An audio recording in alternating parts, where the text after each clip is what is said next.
You're listening to Airing It Out, a podcast that inspires everyday people to lead with purpose in their careers, communities, and callings. I'm Arin Patterson, TEDx speaker, leadership strategist, and culture architect. I'm passionate about helping people discover their strengths, develop their skills, and do meaningful and fulfilling work. Through honest conversations and real reflections, we'll explore what it truly takes to lead well, not just in the work that you do, but in who you become. Because it's not about the title you wear, it's about the stretch, the setbacks, and the silent wins along the way.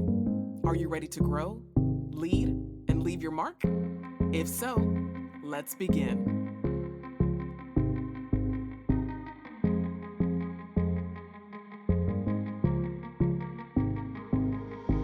Hello there. Welcome back to another episode of Airing It Out. This is episode 2. The pivot is the point. You know, in basketball, a pivot isn't about stopping a play. It's about adjusting your position so that you can make a better shot. And in our careers, pivots work the exact same way. Today, I'm sharing 2 of my biggest pivots. First, when I left the classroom, and second, when I moved from being an individual contributor to then a leader of leaders. And the leadership lessons that they taught me about control, the amount of control I have within my career, the confidence that I need when I walk into certain rooms, and creating opportunities where there appear to be none. To set the scene for you, I had been teaching for about 6 or 7 years at the time. And I just knew that it is time for me to leave education. And as much as I enjoyed it, I realized that there was only so much influence or only so much impact that I could have from being in a classroom every single day, 180 days a year. And I really wanted to be able to influence and impact the community at large more than I was able to do from the classroom. And it was something that had become a constant source of meditation for me. It was always on my mind. I was thinking about, like, is it time? Should I do it now? Should I make the adjustment? If I do that, what will I do? And how will I let people know that I have all these skills that I had built up from years of youth pastoring, years of teaching, years of doing other things in the community, and just wanting to get to a place where I could really demonstrate my knowledge and demonstrate my understanding.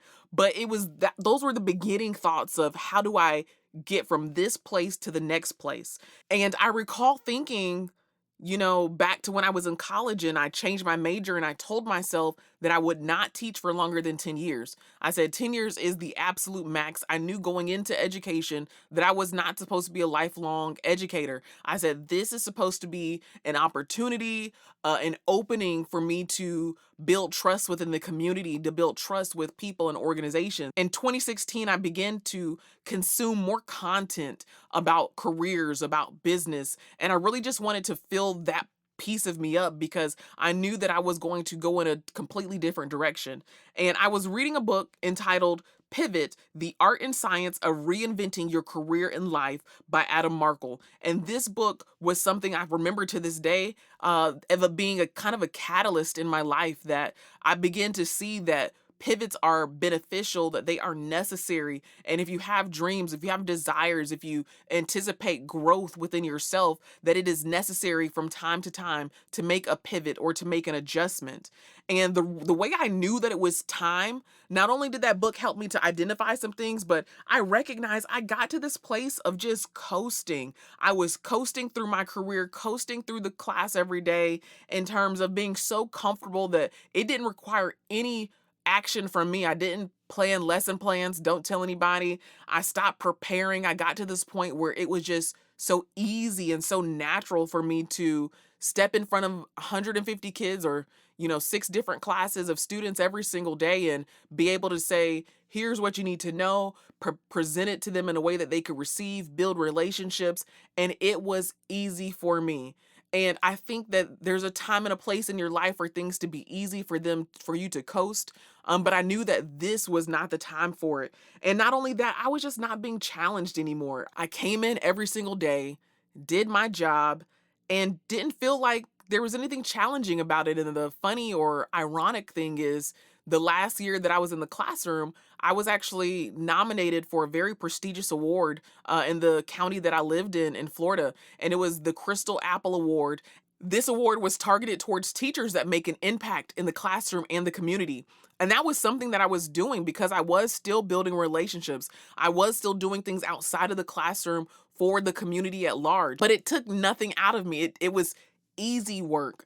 And I also recognized that my spark, my excitement for teaching was no longer really there. And anyone who knows me knows that I enjoy doing trainings and I enjoy teaching and I enjoy the development aspect of helping people get from one level to the next. But in that specific context, it was no longer exciting for me. And maybe there's a piece of me that felt like because I mastered it, I was ready for the next whatever it was. And at the time, I had no clue what the next thing was. But even through that, I had to still sort through some fears that I had. I remember contemplating a couple of things, and one of them, which may sound silly to someone who's not been in education in their adult life, but I was so concerned about losing my summers. Having 2 months off, give or take 8 to 10 weeks off, nonstop, losing my summer was something I really had to contemplate. Up until that point, I had been either a student or a teacher my entire life. And I was used to always having time off in the summer, time off for my birthday. And I knew that a pivot may cause me to miss out on something that I had enjoyed for a very long time. Not only that, I was so concerned about making the wrong decision. So I said, if I leave the classroom, like, what am I going to do? Where am I going to go? What direction should I go? And had all these ideas in mind, but also was scared to make the wrong decision. And I really don't believe that there is necessarily a wrong decision that you can make. I believe as long as you are pursuing, something that aligns with your values, aligned with your future goals, that it will help you in the long run, whether you can see it right now or not. And another fear I had was not only making the wrong decision, but being concerned that if I made a decision to leave the classroom, what if I failed and had to return to the classroom in order to sustain my life? Like, that was a huge source of stress and concern for me. And I want to say to you all today that some of the things that you think about in terms of fears, some may have validity. Some may need to be things that you actually work through and prepare for. But some of them are simply just that. They are fears. They are things that you need to kind of ignore and say, no, I need to do this. I will not be in a position where I can't feed my family. I will not be in a position where I, am unable to grow. I will not be in a position that puts me in a worse place than where I am now. But the reality for me is I didn't really plan or prepare to leave the classroom. I just knew it was something I needed to do. And I don't recommend that, especially depending on what age and stage of life you're at, as someone who at the time didn't have any responsibilities, didn't even have a car note. At the time, I was still driving the car I had from high school. I had no responsibilities and I enjoyed my life in that way, and it allowed me to make certain decisions. But when you have responsibilities and when you have different things, you do need to prepare in some way. And that looks different for every single person, but consider what that looks like for you if you're approaching a place in life where you feel like a pivot is coming up. But overall, the lesson for me, from that time as well as now, and combining what I knew back then with what I know now, is that preparation is indeed powerful and yes, necessary, but movement, making a decision, is more so. If you just think, plan, you'll never get to the next step. You have to take action. And I'm reminded of the phrase analysis paralysis. How many times have you been frozen in one position because you've been too concerned about the outcome on the other side? And I want to challenge you today that if you have found yourself in a position of being paralyzed by needing to make a decision, that you've just got to move on something. You've got to do something. If you're afraid, do it anyway. I don't care. Step out to do something that will produce a different result than what you are currently experiencing. Now, the second major pivot I experienced was going from an individual contributor to a leader of leaders. Now, throughout the context of most of my life and career, I've been leading in some capacity. But as I stepped out of the classroom, I initially stepped out into more individual roles. But because I was able to reframe my experience, I was able to get opportunities where I was leading people, and then not only leading teams, I was leading uh leaders of other teams. And what is required from an individual contributor is not the same that is required from a leader of teams. It's going to require a major mindset shift. Success is about leading through others.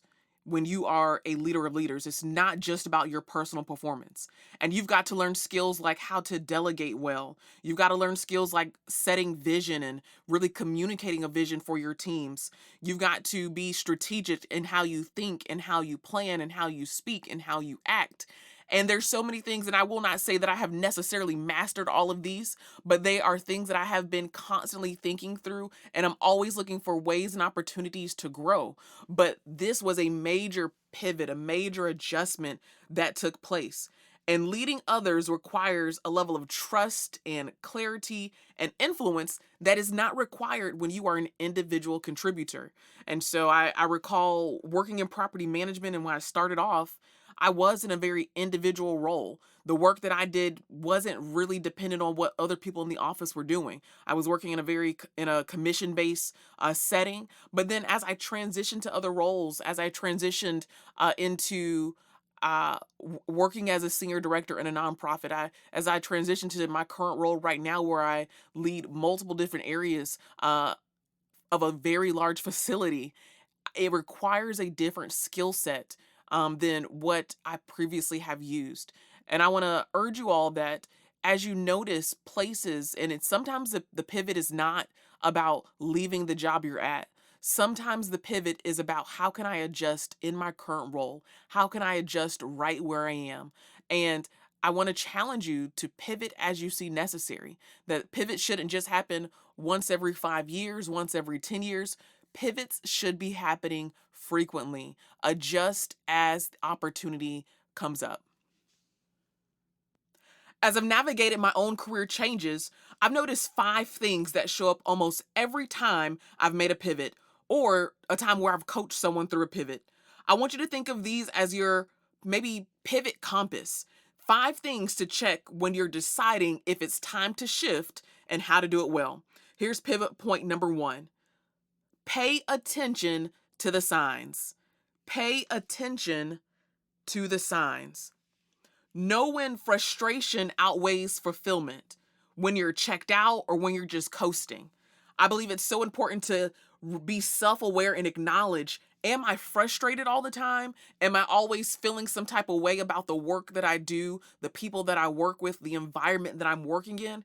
If that's the case and you find it very hard to stand in a place of fulfillment in your current job or career, it may be time for you to pivot. The first step in any pivot is noticing where you stand right now. The second pivot point is action breaks the analysis loop. Stop waiting for the perfect plan, start moving, even if it's just a small step. Are you researching? Are you calling people? Are you looking things up? What actions are you taking to prepare yourself to pivot? Because when it comes time to do the actual pivot, that's a big step. But are you taking small steps along the way to help grow your confidence so that when it's time to pivot, you are ready to do so? Don't confuse being stuck with being strategic. Sometimes the strategy is simply starting. Now, pivot point number 3 is this: leverage your leadership capital. And what do I mean by that? Every role that you've had has built your leadership capacity. You've got transferable skills, you've got soft skills, you've got real skills that you can use from one industry to another. And it's up to you to really hone in on what are the things I'm good at? Where can I see myself taking these skills in another industry, another job, another career, whatever it is? How can I take those things and use them somewhere else? You've got to use those skills to position yourself for the next chapter.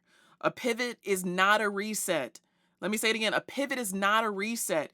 It's simply repositioning yourself. The fourth pivot point is this: network in the direction that you desire to go.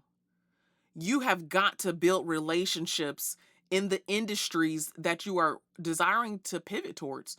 whether it's the industries or the companies or whatever the case may be. Find people who are doing what you are doing, who are in the realm of that, who speak the language, because you never know when your next opportunity is a relationship away. It may be sitting in the same room with someone. If you go to a networking opportunity, if you go to dinner with friends, you never know who you're going to meet. So be mindful that relationships sometimes will get you in the door before your skills ever will.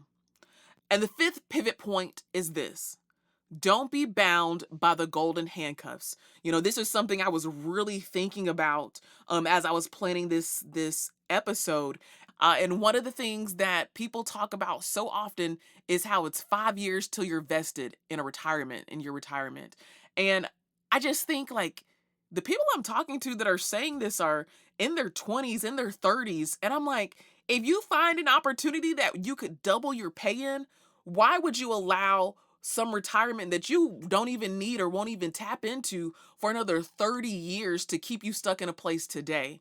Because you just never know what your earning potential could be if you step out into another realm, another career, another industry. And so whether it's, a retirement, or whether it's perks that a job gives you, or even if it is money and you are paid well, but you know that the place that you're in is not good for your mental health, it's not good for your overall well-being, it may be time to pivot. So really quick, I want to just recap those. The first one is pay attention to the signs, recognize what's happening on the inside of you and how you're responding. Number two is action breaks the analysis loop. So take small, meaningful efforts to lead you to the place of being ready to pivot. The third thing is leverage your leadership capital. Understand that you have skills, you have tools, you have experience that will position you to do a job in another realm, another career, in another industry. Number four is this: network in the direction that you want to go. Be sure that you are building relationships that will help sustain your career. And the fifth one: do not be bound by the golden handcuffs. Whatever perks, whatever benefits you get from your job, do not allow them to stop you when it's time for you to pivot. And just for a second, I want to talk about some myths that are associated with pivoting. One of those myths is that if you pivot, you will have to start from scratch. That is not true. You can pivot and adjust and, come into a new industry or new career at the same or higher level than you were at previously. You do not have to restart everything in order to pivot. Another myth is that you have to know exactly what your end goal is if you're going to pivot. And again, that is not true. I can say for my own life that I the path that my life has taken, while I'm grateful for it, it hasn't always looked like I thought it would look like. I thought I would leave the classroom and go straight into nonprofit and kind of just work my way up through the ranks. And, I stepped into nonprofit for a moment and I said, oop, not right now, and went into property management. And then when I left property management, I said, let me step back into nonprofit, and got a higher position than I'd ever had within a nonprofit. But then I said, ooh, this is not it either. And so now I find myself in higher education, knowing that my end goal is to be in a nonprofit role. It's to be an executive director for a nonprofit organization, and to also do consulting for organizations, mission-driven organizations. But I've realized that pivots have allowed me to get experience, because I've broadened my horizons. I have said, while I have experience in education and I have experience in nonprofit, I do not have to work in those two arenas to get to be in the higher levels of nonprofit management and whatever else. There are opportunities, and sometimes you've got to release yourself from what you thought would be or what you thought could be, and be willing to flow with what opportunities are presented to you. Another myth is this. I'm not sure if you all have heard, but there's a quote that it says something like sticking with known hells as opposed to unknown heavens. And the gist of that quote is, a lot of times we want to stay with what's familiar, even if it's not good for us. Which I think is absolutely wild, because there's unknown spaces that we talk ourselves out of that are 10 times better than where we are. But because we're unfamiliar with that new place, we stop ourselves. And I want to challenge you today that you should not Stop yourself from reaching the next level, from getting a new position, from going after new opportunity simply because you're in a place of comfort and familiarity. Allow yourself to step into unknown spaces knowing that they could be so much better than what you are currently living in. So, if you're thinking about a pivot, I have two questions for you. The first is this: what's keeping you from making your next career pivot? The signs that you're ignoring, the action you haven't taken, the skills you're not leveraging, the relationships you haven't built, or the golden handcuffs you haven't let go of. If you feel stuck, what's one adjustment, big or small, that you could make this month to get closer to where you want to be? And I want to end with these few just leadership lessons from pivoting. You own your career, not your company. There is a guy on YouTube, his page is called A Life After Layoff, and he talks about how you are the CEO of your career. And so as you think about the areas that you are challenged in, as you think about frustrations, as you think about things that need to be adjusted, you are the owner of your career. You have the ability to make changes when changes need to be made. Do not allow other people to dictate the outcomes of your career. And if that means it's time to pivot, then let's get to it. It's time to pivot. Another point that I want you guys to leave with today is that pivots prove you're adaptable. We live in a culture where adaptability is a highly sought after trait.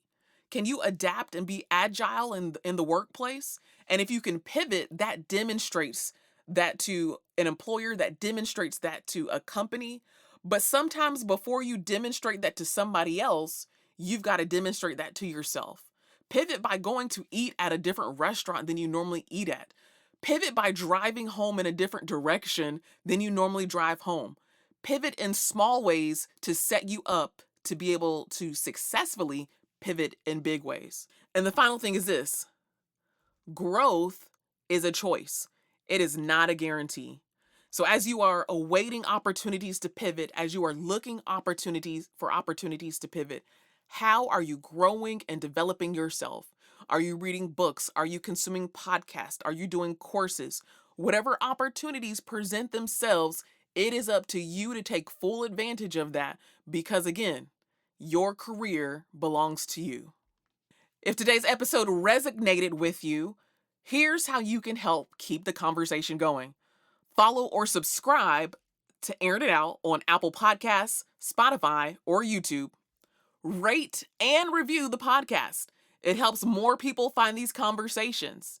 Share this episode with a friend or a colleague who's been thinking about making a career pivot. And you can connect with me on LinkedIn or YouTube. Tell me about your own pivot story. I would love to hear from you.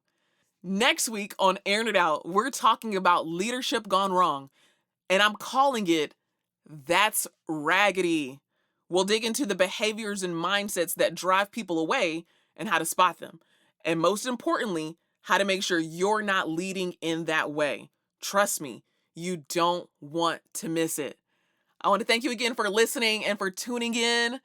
This is Airing It Out, and I can't wait to see you next time. Have a good one.